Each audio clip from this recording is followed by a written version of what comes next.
Is a donut a go-to road trip snack?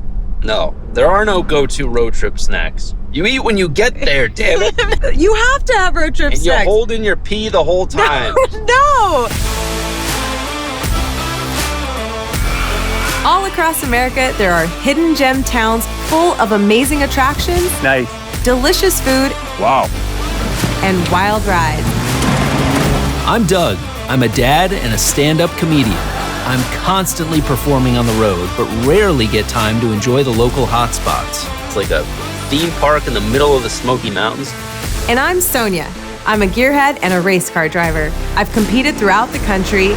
Now I get to slow down and enjoy the ride. Nostalgia. This is one of those movies I just could not peel my eyes off of. CarShield is sending us on the ultimate road trip to check out the best this country has to offer. I'm really excited for this.